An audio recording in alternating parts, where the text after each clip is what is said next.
বিসমিল্লাহির রহমানির রহিম। রাত তখন প্রায় 11টা। রায়হান তার ঘরে জানালার পাশে দাঁড়িয়ে আকাশের চাঁদ দেখছিল।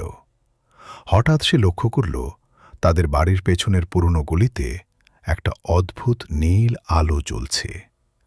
কৌতূহল তাকে টেনে নিয়ে গেল বাইরে। গলির শেষ মাথায় সে দেখল একটা নীল দরজা দাঁড়িয়ে আছে, যেটা সে আগে কখনো দেখেনি। দরজার উপর অদ্ভুত চিহ্ন আঁকা। রায়হান হাত বাড়াতেই দরজাটা ধীরে ধীরে খুলে গেল। ভেতরে ছিল এক অন্য জগৎ।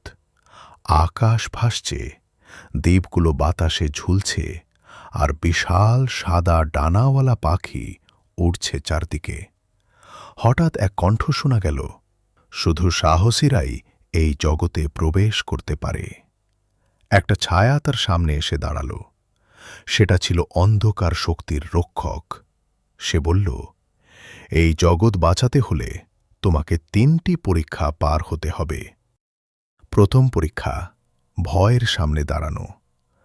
রায়হান দেখল তার সবচেয়ে বড় ভয় অন্ধকার। চারদিক কালো হয়ে গেল, কিন্তু সে চোখ বন্ধ করে সাহস করে সামনে হাঁটতে লাগল। আলো ফিরে এলো। দ্বিতীয় পরীক্ষা, লোভকে হারানো। তার সামনে সোনা আর ক্ষমতার পাহাড়, কিন্তু সে বুঝল এগুলো ফাঁদ। সে সব ছেড়ে এগিয়ে গেল। তৃতীয় পরীক্ষা, ত্যাগ। তাকে বলা হল, তুমি চাইলে নিজের পৃথিবীতে ফিরে যেতে পারো, কিন্তু এই জগৎ হারিয়ে যাবে।